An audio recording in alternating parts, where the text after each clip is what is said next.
up in the high 40s here in Saginaw, Michigan. So Gil gave me a call and asked if I wanted to go out and look for some Indian artifacts.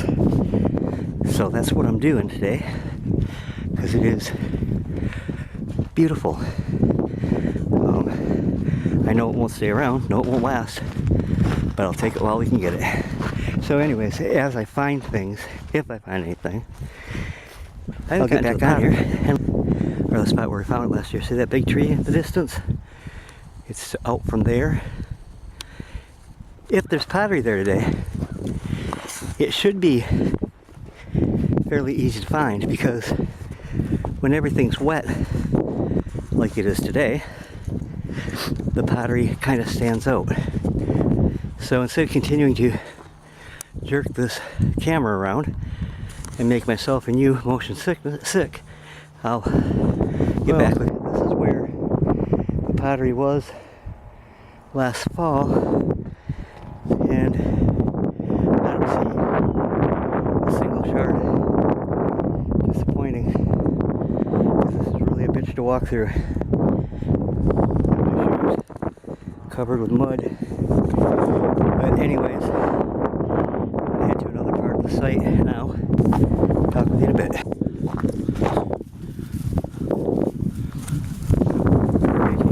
Area where we used to find arrowheads and stuff out here.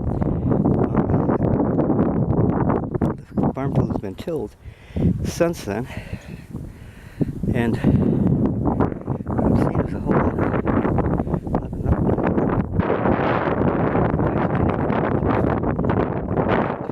I stopped here because, sorry about the wind, folks, I see a couple pieces of historic period pottery. This is a rim piece, actually, from back in the day when Judge Miller lived here, homesteaded here. Is that one? Nope, that's shell. But these two, not incredibly significant, but I'll take them anyways. Talk about your small finds. There's a shard fragment of pottery here. Can you see it? You see where it's at? Where's my hand? Oh, it's right here. Just a tiny one. See? But I'll take it. Here's a nice little shard of pottery. Historic period. 1830s, 40s, when Judge Miller lived here. Nice little piece. And again, I guess I'll take it. For all you mudlarkers out there, you make some spectacular finds, but I don't see the mud on your boots like it is on me here. I bet each one of these weighs a good 12 pounds, and I'm going to get over the hill shortly, because it hurts my back. I'm a bit old. There's a good old faithful ever ready Freddy. He loves coming out, and he is a really good companion. Say hi, Freddy. Say hi, Fred. I don't know why this camera keeps blurring. Sorry about that, folks. I want to show you guys something here. This tells a story. This is a deer run. It's been used pretty heavily. It comes down to the river down here. But two things that are really neat to see here on the deer run. They've crossed so many times here that they bore this log right out, and then when one of them jumped over to try to get into the river, that's where he landed, in the water through the thin ice of the Saginaw River. Pretty cool. Gil brought this to my attention, and I think it's pretty. I'm not sure what kind of old tree this is. Without the leaves on it, it's hard for me to tell, but you pan down here and you see that the roots have been exposed by erosion, and I'm going to look in there and see if anything came out artifact-wise. It doesn't look like it right now, but you never know. I've found a lot of artifacts that way.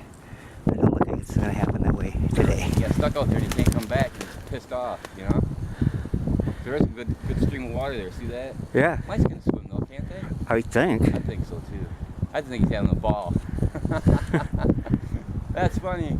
Either something's wrong with his brain, he's got some kind of rabid thing going on, or he's just having a ball, you know? Why don't you go out and get him in case he's... Yeah, okay. I guess if it wasn't staying in the water all the I might try it, you know? Yeah. We were at that one spot where Freddie was last year, remember in the spring? Where that log jam was, where he went in and fell in and had to get him. Oh yeah, There over. was like 8 dead deer in that fucking log jam. Wow. Oh, it's half the river. Instead of ripped it off. You know what I'm saying?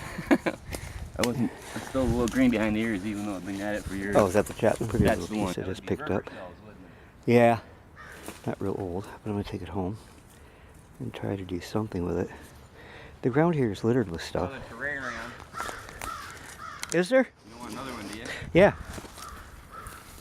This will survive the winter and still green. Everything else is These dead two and look brown. like total crap right now, but there's pretty yellow flowers underneath the crap. So I'm gonna take these home and wash them and see if I can do something with them in the craft type stuff that I do or used to do. Probably do again. But as I was saying before, the ground here is just totally littered with fragments of stuff from the 30s and 40s. I think it's older than that. It looks to me like, I don't know, it kind of reminds me of a Mr. Potato Head. Oh yeah, it does too, and doesn't it? Covered with moss. Yes. Does it say anything on the back? No. I don't see the color it was. It was just white, wasn't it? Yeah. Turned brown. Cool He's find. still happy though. I don't know why. I don't either. Put him here for a while, get him out of the mud so he dries out a little. Maybe- That'd make his life last less, I think, than being wet, probably. Probably. Oh well. Trying to think of it. Now here's a handsome little jar. That's probably for spices. Not real old. 40s or 50s. No writing on it. But kind of cool. But I got enough of that kind of stuff.